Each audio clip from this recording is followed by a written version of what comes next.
โอเคพ่อพี่น้องเนาะตอนนี้เบาเจ็บก็เดินทางมาบ้านจะกำใหญ่เมืองท่าแตกเมืองเซกองพี่น้องเนาะเพราะว่าเบาเจ็บก็ได้ถ่ายน้องไม้โลกโซเชียลหรือว่าลงซองของเบาเจ็บเองแต่ว่ามีผู้ใหญ่ใจบุญเอางบมาให้ประมาณ100 เหรียญพี่น้องเนาะแต่ว่ามื้อนี้เบาเจ็บก็สิมาแจ้งพี่น้องเนาะให้กับน้องๆเพิ่นและก็ครอบครัวของน้องเพิ่นพี่น้องเนาะกราบทักทายสบายดีและสวัสดีพ่อแม่พี่น้องเบิดสุคนพี่น้องเนาะบ่ว่าอยู่ในลาวไทยหรือว่าต่างประเทศเนาะก็ยินดีต้อนรับเข้าสู่ช่องเบาเจ็บ Channel คือเก่าพี่น้องเนาะมีแต่ว่าเบาเจ็บสิพาพ่อแม่พี่น้องหรือว่า FC ผู้ใหญ่ใจบุญทุกท่านไปเบิ่งไปชมนํกันเลยพี่น้องเนาะไป สบายดีเด้อสบายดีเอื้อยนูนาแฟมิลี่สบายดีทางนี้สบายดีเด้อสบายดีเด้อเซานิดลาวใต้พี่น้องเนาะสบายดีเด้อฝากเข้าไปติดตามซองเอื้อยนิดแล้วก็เอื้อยนูนาพี่น้องเนาะตอนนี้ก็มานำกันเบาตูนเบานุ่งก็พุ่นแหละกำลังไปลงคลิปก่อนพี่น้องเนาะแต่ว่าทาง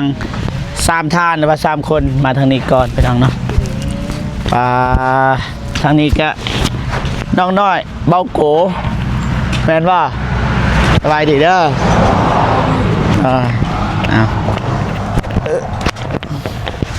มานิบจับเอาก็ได้จับเอาก็ได้เห็ดยังอยู่เนาะกำลังเฮ็ดกินโดยเบาโกบ่ได้มาหาบ่เป็นยังบ่เฮ็ดยังกินเนาะต้มหมักบัวใส่โอ้หมักบวบโดดสิเฮ็ดแนวใดกินสิต้มเอาน้องใหม่เด้น้องใหม่เพิ่นกำลังสิหดสวนผักขุดสวนกับหดนานพักนะไปขึ้นถ่ายน้องเพิ่นพี่น้องนะสบายดีเด้อสบายดีทั้งสองโดยสบายดีทางนี้แกกำลังเฮ็ดแนวกินพี่น้องดังไฟบ่ซะเนาะโดยกินบ่ๆจิ๊บแม่นเฮ็ดกินต้มผักบวบต้มหมักบวบบ่หมักบวบหมักบวบบ่แม่นผักบวบแต่อาหารแรงดีเนาะมื้อนี้น้องๆเพิ่นบ่แม่นต้มทาเบาโก้บ่ทาเบาโก้บ่แม่นไอ้ตื่นเอาไอ้บ่กวนเด้อโดยมาน้องใหม่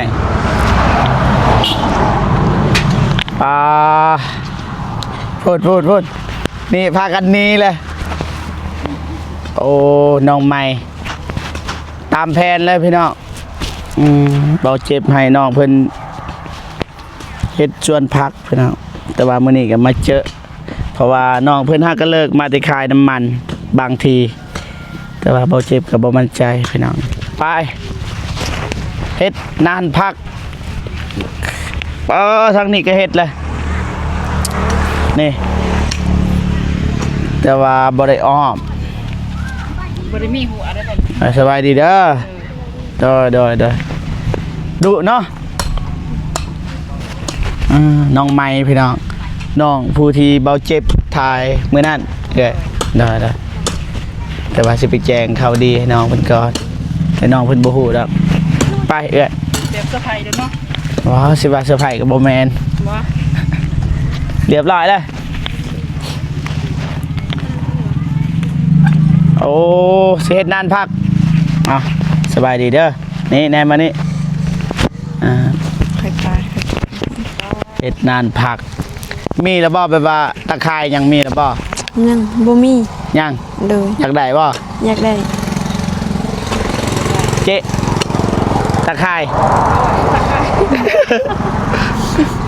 มีงบบ่ซอยเนาะบ่ทันมีทางนี้บ่ทันมีทางนี้บ่ทันมี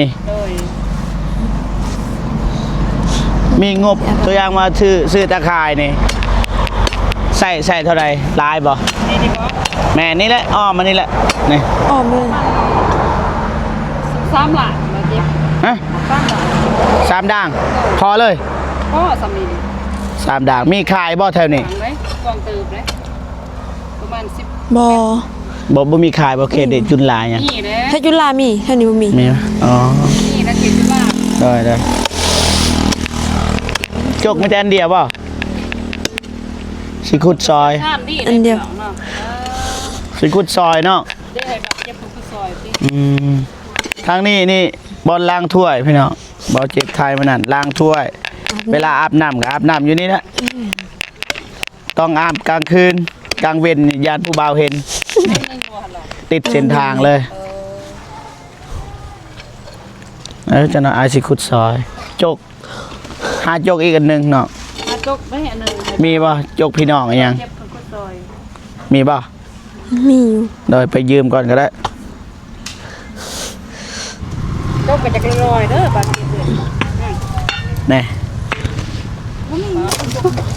ไปยิงพวกแม่พวกไอ้ตุยทีแม่พวกไอ้นกน่ะ จากร้อนนับเด้อนี่ บางทีเขามีเขาเฮ็ดกำลังเฮ็ดนาน ซอยนอกมัน ซอยบัดอยู่เพื่อนนี่เอื้อยบ่ซอย โดย บ่ซอยผัว ยืมมันนี่ ซอยแหละอยู่เงินได้กับซอยปุ๊บ โดย กระเจ้า มาต่อบัดนี้มันได้เฮือนห้องน้ำบ่มีแลนเข้าป่าพี่น้องบ่อาบน้ำนี่แหละ สบายดีขันเด้อ สบายดีเด้อบ่มีคนรอ เฮ้ย บ่ ว่า ได้แหละ มาเบิ่งน้องทำให้เพิ่นเฮ็ดน้ำกวาดเลย งานพัก งานพักเนาะ แม่ กวาดกวาดพี่น้องนี่ สวดครัวมาบัดนี้สิตั้งกล้อง มีแต่ว่าเบาเจ็บทุกงานต่อยน้องก็บ่ให้เพิ่นเด้อ แม่จะจับกล้องให้อายก็ได้มา เนาะ จัดให้หมดแล้ว มาจับเลย จัดมาจัด เบิ่งกล้องนะมา เอ้า อายซอยโอ้ อะไรนี่ โอ้พ่อมาสิเจ็บบ่เจ็บ ญาติเฮานี่บ่ได้มาตัวนั้นมา ขอชี้ ซอย ตัวนี้คูดให้มันแล้วเลยซะ ดูตัวนี้ก็ได้ โอ้ ขอชี้นี่ มาหยับมาเจ๊สองคน นี่อันนี้มันออกแป้งเหรอง ามอยู่บ่ผักแบบนี้บ่เอื้อยสองคนผู้ชำนาญ ว่าคนนี้เป็นนักเสียเดมันใจเด้ถ้าเกิดจะได้เกิดกันเก็บเกิดกันทาน หืม เกิดกันทาน หืม เกิดกันทานเด็ด อย่าพูดอย่างนั้น เดี๋ยวทานดีเลยพี่ดอก หนักโอ้กระเป๋าอีนี่ ใช่ได้เด้อก ระเป๋าหนัก นักบ่ แบกเอาความฝันของพ่อแม่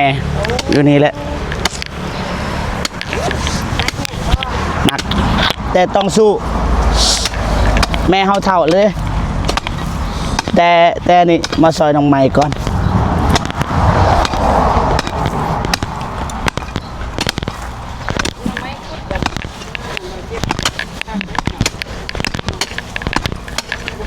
30 บาทเรียบร้อย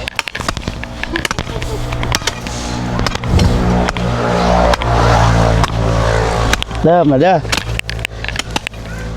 เริ่มออกอาการนะ หอบแล้ว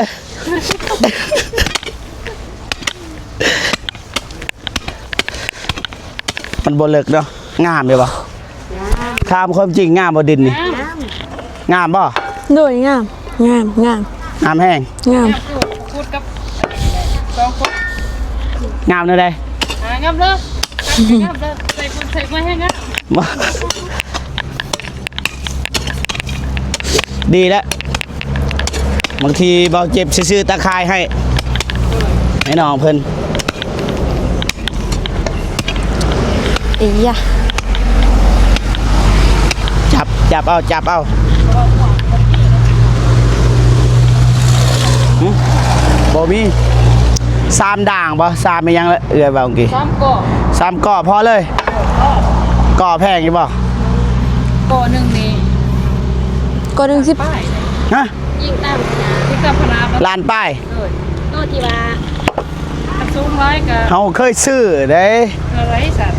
ก่อหนึ่งเท่าไหร่780 780 แม่ ล้าน อยู่บ้านเฮา ตารางเล็กบ่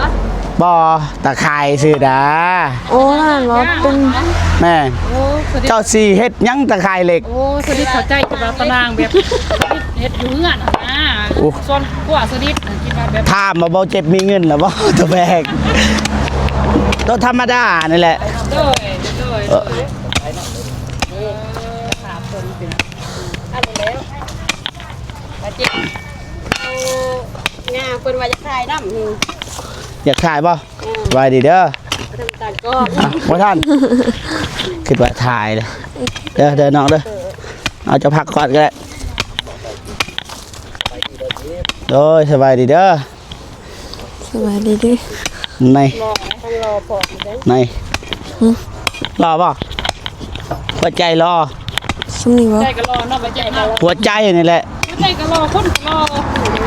เลิกนี่ รอเลิก รอลูกก็รอใจก็ดีพอ บ่เคยเฮ็ดสวนผักเลย ครั้งแรก เซลล์ดีได้บ่เจ็บ หึ เซลล์ดีได้เบิ่งเวลาย่างก็โอเคนะ แม่นบ่ เด้อ เสียวสาร เด้อ เพื่อน้องไหมสิได้มีนานพัก คงคอยบ่เจ็บสิ่งมาถึงเนาะบ่เจ็บเนาะไปกิโลเล็กน้อยไปไล่ เพื่อมาขุดนี่แหละ นอนพัก แบบนี้บ่เห็น แม่น แบบนี้บ่แต่ว่าบ่เจ็บเมื่อยแล้วน่าได้บ่นี่ใส่ปุ๋ยยัง แป้งแล้วเรียบร้อยก็ไป มือ แก๊บ มือนซื้อในซื้ออีหยังเขิน ในพักบ่ ในผัก ในพัก แนวพันธุ์สิซื้อมาให้เด้อ โดย กับตะไคร้คันสิเอาบ่เอาก็บ่ซื้อ เอา นี่ล่ะ กะนางเลยตัวบ่แพงเด้คิดดีๆเด้ บ่เจ็บคือให้เป็นยังเป็นคายตะเคยกะว่าเอาหัวได้ แม่น ลองไม่เอาวัดตะว่า เอาเบิด เอาเบิดเลยบ่ติ บ่ติ มาเจ็บสื่อให้ เอาเบิดโอ้นี่แน่ได้เอื้อยแปลงนี่ให้มันงามแน่ได้บอกสอนมั้ง อ้าวไปละเนาะบาทนี่ ฮะ ไปเจ็บป้าหัวสบายดีเด้อสบายดีเนาะนี่ เอาทายคนอื่นได้มันคนอื่นทายบ่ได้ เลย บ่ทันสอบมันบ่มีแน่ได้เจ๊แบบใด มาต่อบอลยิบแต่ท้ายบอลยิบเฉย FC บาดเจ็บบ่ FC เบาเจ็บบ่โอ้ขอบใจหลายๆเด้อ บาดนี่ถ้าบาดเจ็บส่งเป็นไงเนาะส่งมันบ่แน่บ่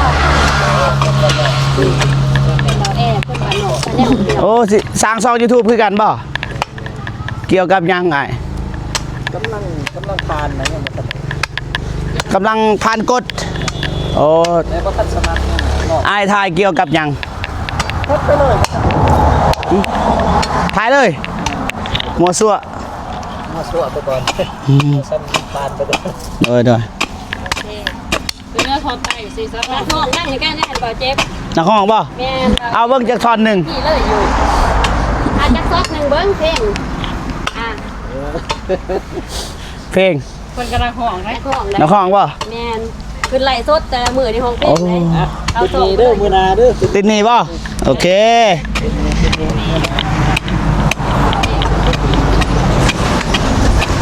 คนอยู่กับบ้านบ่อ้าย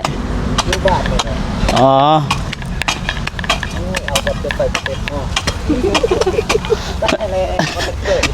หัวก็สบายดีว่าไปเด้อ เด้อนี่มีการซ้อนนี่เด้เก่งเบิดเลยเจ๊สองคน กันมือเลย พอแล้วสำนี้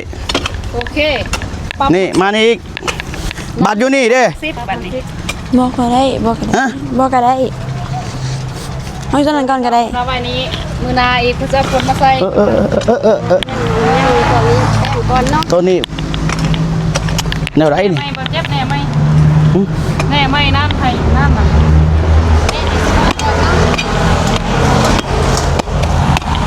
สิตามเบิ่งในการที่สิใหญ่คักจังมือบ่เจ็บเอ้ย พอดีเมื่อนอนฟันดีเลย มันโบสื่อเลยนี่โอ้แข็งขนาดตั้งใจขนาดมือกลองนี่ บ่ให้เว้าเลยเอาไหมเอาน้ำให้เว้าอันนี้ บ่เป็นยังมีอยู่นับ นี่บ่ มีถือมาอยู่ น้ำใจเนาะ แม่นนี่ยังนี่เนาะนี่เฮ็ดเลย อันนี้มัน มาคุดบันน้องไม้ ชื่อว่าปลา เพื่อน้องไม้สานฟันให้น้องไม้พอได้กินผักแม่นบ่อยากให้น้องเพิ่นกินแจว แต่ภาคบ่ กินผักแน่แหล้ว บำรุงเนาะ แม่นว่าแล้วกินแจวหับบ่ได้บ่เจ็บบ่เจ็บเป็นกระเพาะ ว่าแต่ทีมงานเราไต่กระเพาะของทุกคนครับเจ็บ แม่น โดยเฉพาะยังท่านหน้าคือสีเข้มก่อนเนี่ย แม่นบ่ ว้าย โอ้นักทงนี่เด้ กดมากกันไร บ่ย่านความฟันเสีย บอกกันไว้ๆนี่ก็คือเรียนเด้อแบบเจ็บพาไปก็คือเรียนเลย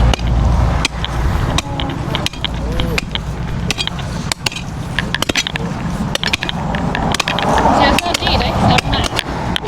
เลยเจ็บพุดเลย คือว่าสิ ไม่ สุด อ่า มักซิบไปเลยบาดเจ็บ อ่า แบนมือเบิ้งแบบเจ็บเป็นจังไรแบนมือเบิ้งฮะ บ่เป็นหยังบ่เป็นหยัง แน่บอกเป็นยังเหรอเป็นหน่อย สู้ ไม่เนาะ สู้ เอ้ย สู้ตลอด เอ้ย สู้ยามบ่สู้ก็ถอยหน่อยหนึงถอยไปตั้งหลัก จกพุดหัวหนองไม้ ลูก ระวังอันนั้นไหนลุกไปใส่ร้อนมากเลย เป็นหยัง อ่า ท่านอยู่เนาะ โอ้เกลือแตกเลยพี่น้องฮอดพุ่นเลยบ่ ทำนี่พ่อทำนี่ หึ ฮอดตัวนี้ กดเปลี่ยนนี้เลย หืมถามบ่อ้ายไวบ่คุณเท่านั้น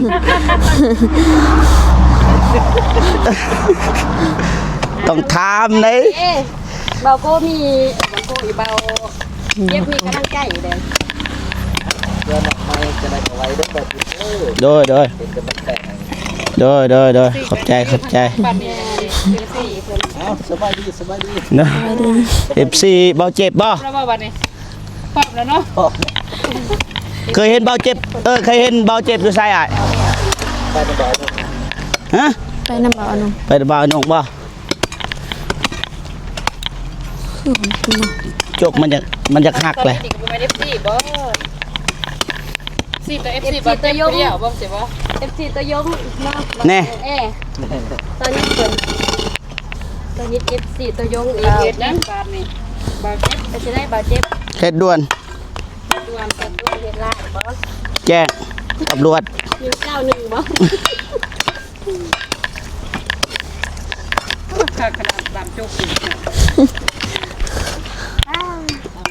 เนี่ยเบิ่งยามจุกนี่เนาะบาดเจ็บเนาะห้าหยาดไปเนาะแบบนี้เนาะ บ่มีคนเฮ็ด แม่น แบบนี้ เฮ็ดบ่เป็นอีก บ่บ่ขุดเบากำลังบ่มี จบ เมื่อคืนนี้นอนดึก จุดพิกัดมาอยู่ โอ้ จุกมื้อนี้บาดเจ็บเอ้ย ตีนลายเนาะ แม่ง กินหลังแล้ว ขุดบ่ลงครับ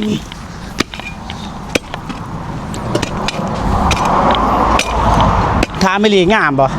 งาม คันบ่งามบ่ขุดเด้ งาม คนมันเมื่อยเลยเฮ็ดเว้าไปเลย แบบอยากยกเลิก แต่ก็มีกำลังใจให้ทางขาหนู โดยสู้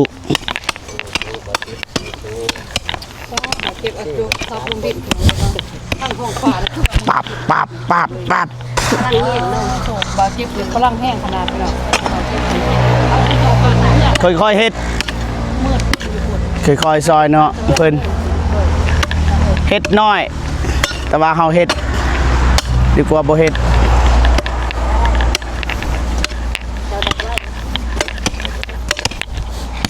เมื่อยบ่น้องไม้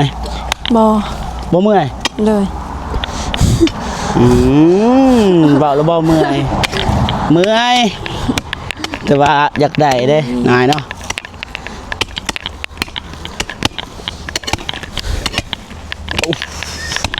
นี่เห็นบ่นี่ รุดขาดไปได้เลยรุดออกอีบ้า บ่มันหักเลย นักคือว่าบาดเจ็บพลังแห้งเนาะ เข้าฝ่ามืดขึ้นปั้น อาจจะขาสะเทือนบ่ สะเทือนรถ ปิดรถพี่น้อง โอ้บ่ได้เลย ไม่ได้แป้งใหม่บ่ จักสิแป้งเลยให้ FC แป้งให้เลยบ่ได้แล้วพี่น้องเอ้ยหยุดติ เกิดจะทันพี่น้อง หยุดติ ไม่ใส่บ่ได้บ้านนี้ ให้ FC แป้งให้บ่แป้งให้ได้อ้าย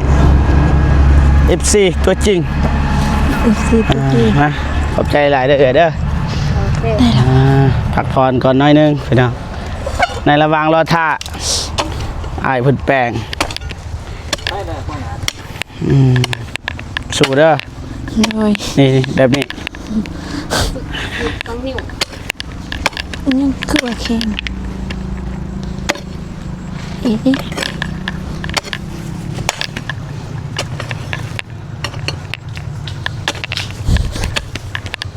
เมื่อยแล้วพูดแล้วว่าน้องเมื่อย อาตีสนิทต่อมาเปลี่ยนชุดนั้นกันเด้เบิ่งพักสนิทความงามเราเจ็บเลย อ่ะจับต่อใส่เอื้อยเพิ่นตลอดเอ้าโอ้ เอาแบบนี้บ่ ได้ป่ะ เพิ่นบอก เออมาคอยคุดเองก็ได้อ้าย นี่บ่ธรรมดาเลย เนาะบ่แม่นอ้าย ตั้งแห้งขนาดคือนี่เอาจนว่า นี่ ซ้อมช่วงพักก็ซ้อม ไปโอ้เอาแซนวิวเด้อคลิปนี้ เจ็บเคยคุดในอยู่บ่คือว่าคุดในตะนองไม้นี่บ่ บอก บ่คือ ว่าสิขุดให้น้องเดิม แต่ว่าน้องเดิมบ่เฮ็ดช่วงนั้นว่าสิขุดให้น้องเพิ่น ครั้งแรกวันนี้ ครั้งแรก ครั้งแรกบ่ครั้งแรกของครั้งแรกของ ว่าน้องไม้เอ้ยบ่ธรรมดาเลยนี่ ครั้งแรกของบาดเจ็บพี่น้อง บ่เคยขุดเด้โอ้ ชิ้น บ่ ทำเลยไม่สิพูดให้เอาไป สู้ๆเด้อก ระทงนี่ ได้ไงก็ได้เด้อบ่ให้ลุ้นไปทางใดดอก บ่ ป้องกันสิง่าย ความฝัน ฟันให้บ่ แม่ ปลาสวยพี่น้องเย็นเยอะ ก้อนหิน อันนี้เป็นแบบเฮ็ดโครงหาสู่ต่างชม ให้พักก่อนบ่ อากาศร้อนอยู่นี่เนาะ รายการของว่า อากาศร้อน น้องไม้ร้อนว่าอยู่นี่ ฮอด เกี่ยวได้เนาะมันขัดบ่แล้วลงไม้กัน เกี่ยวเด้อมืออื่นถ้าอายวาง ซื้อมาให้ ซื้อยัง ซื้อตะข่ายกับในผักโดย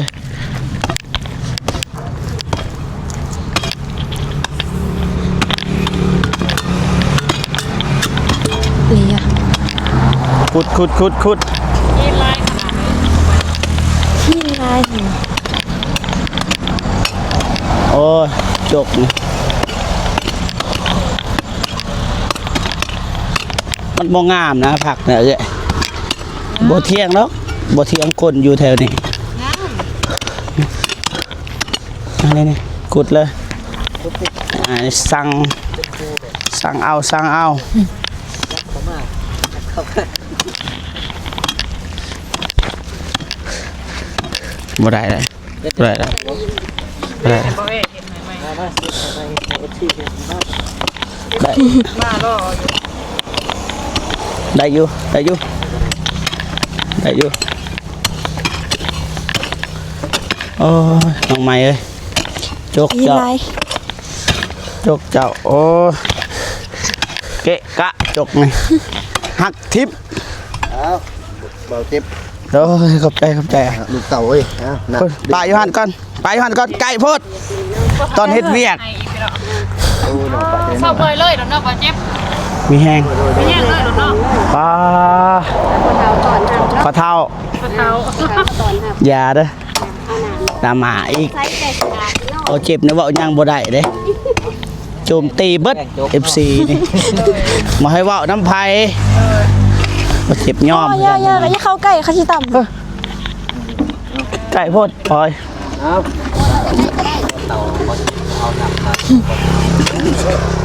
เลยให้ไปแนะนำเนี่ยพ่อใหญ่ เอาไม้ไผ่ทิพย์อยู่แล้ว นะ ให้เบิด ใหญ่เดดี้เพิ่งต่างประเทศแล้วครับ มันจะกินได้บ่ล่ะโดนกินน้ำใจเอาเนาะ เลย เฮ้ยเด้ ฮะสองนานพอแล้วมืออื่นจังว่ากัน เลย เฮ็ดให้มันงามก่อนมันงามจังได๋ FC เบิ่งโอ้บ่เจ็บบ่ได้ตั้งใจเฮ็ดให้น้องเพิ่น ไม้ดีใจก็เบาเจ็บมาสวย ดีใจอะไรกัน ดีใจแห้ง เลยแห้ง แห้งทำได้ซ้ำบ่รถดุด เศร้าร ถดุดดินได้เด้เคยเห็นบ่รถดุด เคย ดุดดินแห้งสำคัญแล้วน้องใหม่ภายในเคยเฮ็ดสวนเอื้อยนุนา พิเศษน้องนิดเด้อ บ่เคยบ่ ก็เคยอยู่แต่ก็บ่ถนัดพอเพิ่นได้ อ๋อ ละเสียดได้น้องนิดเพิ่น เห็นบ่ สุโขทัยอยู่ อ้ายเอิ้นเด้อ้ายแอหน่อยหนึงบ่แม่นหน่อยหนึงนะขุดนานผักสิว่าหน่อยหนึง พูดได้แต่พูดเดียว ขุดได้ผู้เดียวพอละขั้นตอนต่อไปเฮ็ดหยังตัวอย่างมาขุดอันนี้แหละขั้นตอนต่อไปการเฮ็ดสวนเฮ็ดหยังอีก แป้ง แป้งแป้งสำนีพ่อสำนัน แป้งงามก่อนประเภทนี้นี่ก็จับเอาเบิดบาดเจ็บ โอ้ เลยจับเอาแล้วก็แป้งให้งามดีดิ้นให้ให้มันมุนเท่าที่มุนได้ ตี เลย ทุบ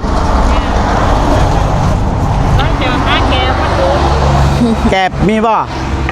มีเวลา บอ มี ตัวอย่างบ่มีแกบเอา กันบ่มีแกบบ่กันบ่มีแกบก็เอาคนขอกคนยังมาใส่กวนก็ได้ โอ้ เลย ขอกหมูพอแล้ว เวลาหาวานผ้าเอือบผ้าเย็นมากนี่ อ๋อตัวอย่างว่า อยากปลูกก็ยังมักเสเวอร์ได้บ่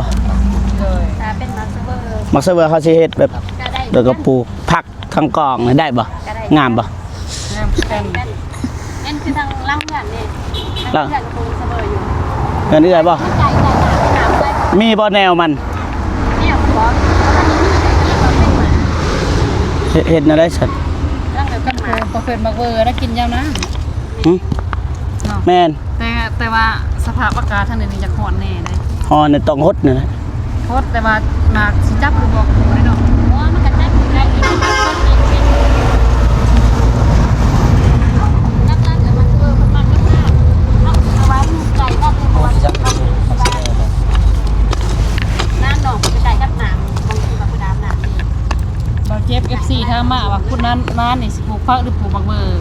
ปลูกผัก ปลูกผัก บ่ว่าปลูกเสเวอร์แบบนี้ ปลูกผัก ปลูกผักใส่ทั้งพืชแล้วก็เอามังสวิรัติมาปลูกทั้งทางแล้วก็ต้นพักเลยนะไม่ถึงว่า ได้บ่เฮาถามซื้อได้บ่แบบนั้น ได้อยู่ อันนี้มีแต่กินแจว กินแต่แจ่มยังงามอยู่เนาะ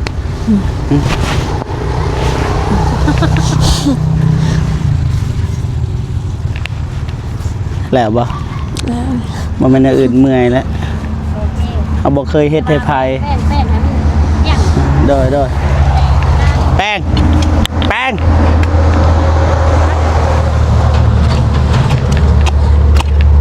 หินเต็มนะ มันต้องเอาออกให้มันเบิด เป็นหัวยากระจับออกเลย เท่าใด หญ้าอ่อนแนว หญ้านี่ แม่น แบบนี้ออกเลย แม่นหยิบออกเลยเพราะว่า โดย เฮาเวลาเฮาวดเข้ามาอันนี้แหละเพิ่นสิโปงก่อนในพักเขาได้ อ๋อโดย เลย ในพักในปลูกอยู่หั่นก็ได้บ่อนนั้นมันงามเลยเฮ็ดอันนี้มื้อนี่เฮ็ดอยู่หั่นไอ้น้องประเทศมื้อไปขายน้ำมันบ่ โดย ไปอีก ไปขายน้ำมัน ขาดบ่ได้เลย หาเงินเนาะ พักมื้อนี้มันพักมา โดย บ่ มันก็ นัด เออ นัดน้องพัก เออ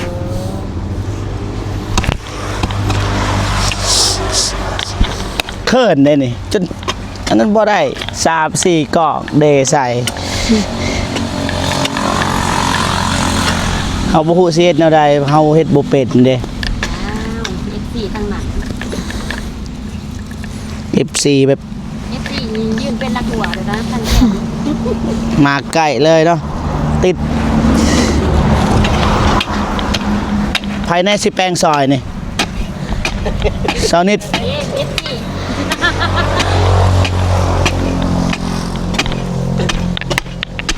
บ่คือทางบ้านเฮาเลยทางบ้านเฮาขุดหน่อยหนึงทางบ้านเก่านะบ่มีหินเด้อันนี้ไม่ใช่หิน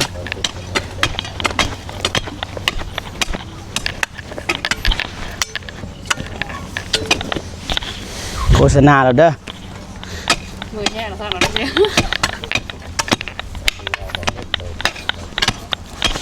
ต้นนะใส่กำลัง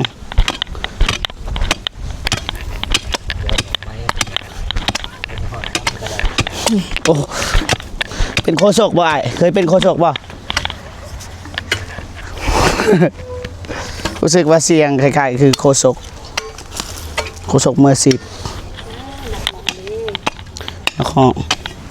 อ้ายมักร้องเพลงแบบใดแนวไหนแนวลูกทุ่งบ่สตริงทุ่งนักร้องที่อ้ายมักไผนักร้องที่อ้ายมักกีดาวเพชรลาบแล้วเดินบ่บ่แม่นเพลงอีหยังเพลงยังเนาะ จังว่าฟ้าเอ้ยฟ้าห้อง ของตึมแบบนั้นบ่เพลงนั้นบ่ลองเบิ่งทอนหนึ่งจัง เอาไปคิดก่อนเด้อมาคิดเป็นร้องเพลงให้ฟังพี่น้อง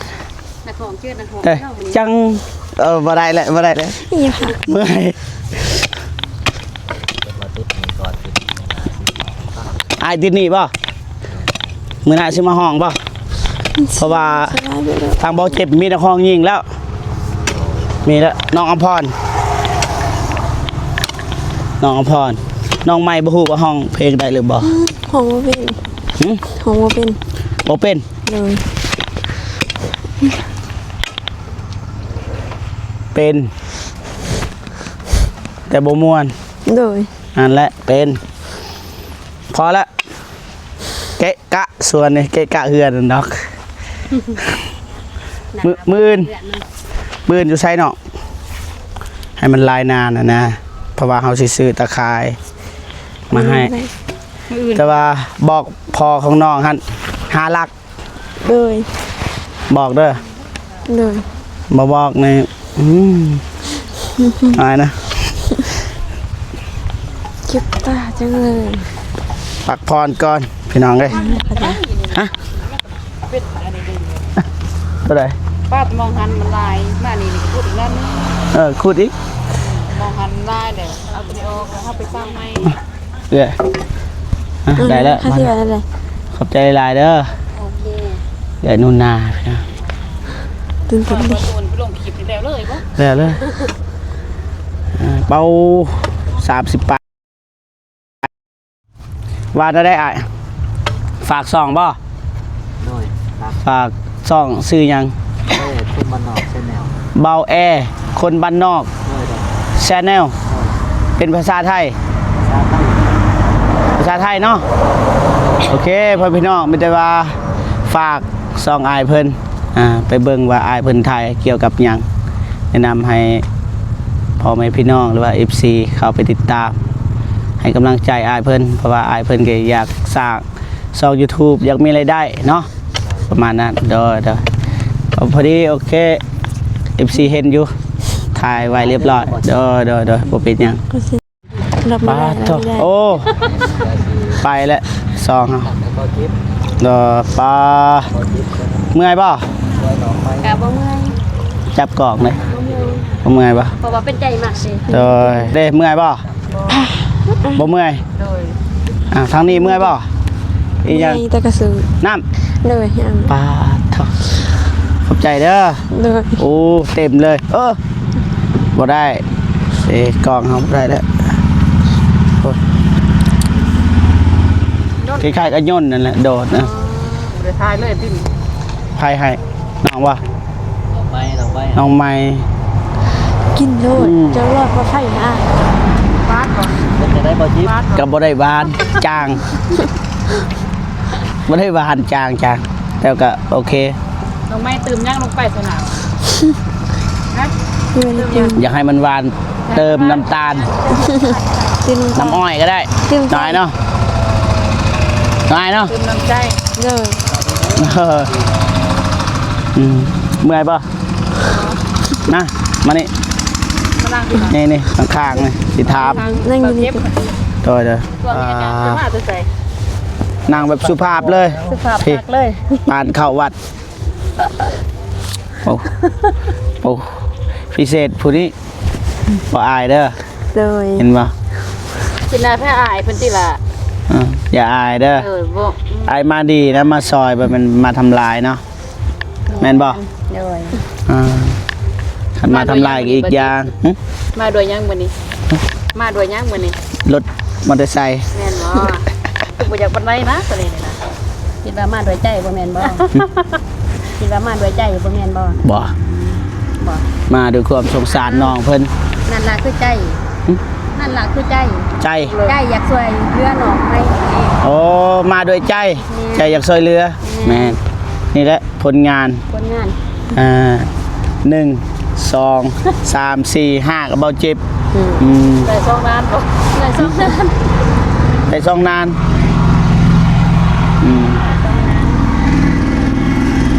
โอเคมื้ออื่นเด้ออย่าลืม เลย ชื่อบ่ที่ยายเว้า จือ ในใดเว้าบ่ เห็ดละหัวเห็ด บ่ให้ ขุด พอเพิ่นพ่อของน้องหันไปซื้อบ่แม่นไปตัด ตัดใหม่ หลักธรรมดานะพอให้ยังอันนั้นได้นะ เลย เห็นบ่นี่แหละเห็ดมืออื่นเห็ดนำกันคันวางวางบ่วางบ่มืออื่นมาซอยน้องเพิ่น ติ๊กตัก มืออื่นบ่ฮู้ว่าจักโมงมีแต่ว่าคันมีหลักเพราะว่าเขาสิซื้อตะข่ายมาให้นะแล้วก็เฮ็ดตะข่ายแล้วขุดทั้งในก็ได้ขุดน้ำลังก็ได้ นี่มาหอดกับเบาเจ็บโทรใส่เด้โทรใส่โทรนัดกลับมาบ่ได้มาขอกันอยู่จุดนี้เลย อ๋อได้บางทีเขาก็มาแต่เช้าของเฮาเช้าสุดเลย 10 โมง โอเค เขาตื่นสวยเด้บริตัว FC เขาตื่นสวยนอนดึกแต่ว่าน้องเอาอีกแล้วให้น้องน้อยไปขายน้ำมันแทนได้บ่แล้วขายเป็นบ่ ใครเป็น เป็นให้เราแทนเด้อ เลย น้องอยู่รถผักแบบเฮ็ดเวียกอยู่นี่ มันเมื่อยอยู่หันสบายให้น้องเพิ่นน้องน้อยได้ผู้หนึ่งเด้อ เราไปเหียน ไปเฮียน เลย นี่ผักกันนี่เก็บให้เอื้อยนุนากับเอื้อยนิดมากินให้มันเบิด ก็ดีแล้วเนาะ ค่ะ แหงบ่มีแนวคิดนะ อ้วนอยู่ได้ว่าสิเนาะ ดีแต่คงกินแรกได้นี่ เมื่อวานกับบ่แม่นเมื่อวานมื้อนั่นเบาเจ็บก็มากิน แม่มามื้อนี้ก็พี่เล็กเย็บพักน้องไม้เพิ่นก็เมื่อน อย่าบ่ได้ เก็บไว้ ต้นน้องเพิ่น ไม่เพิ่น เฮาไม่ได้เอามาให้น้องเพิ่น น้องไม่ให้กิน เอาสิบ่เอาจากน้องเพิ่นดอกโอเค ประมาณนี้พ่อพี่น้องเนาะเบาเจ็บก็สิจบคลิปก่อนมันยาวยืดเลยไปขุดซองนานก็ดนแล้วพี่น้องนะไปพี่น้องเจอกันพี่น้องคลิปหน้าเนาะสำหรับคลิปนี้เบาเจ็บขอกล่าวคำว่าสบายดีเด้อพ่อแม่พี่น้องเบิดสุขสุขคนพี่น้องเนาะบ๊ายบายบ๊ายบายเด้อ บ๊ายบาย บ๊ายบายเด้อบ๊ายบายน้องใหม่บ่เห็น บาย เด้อ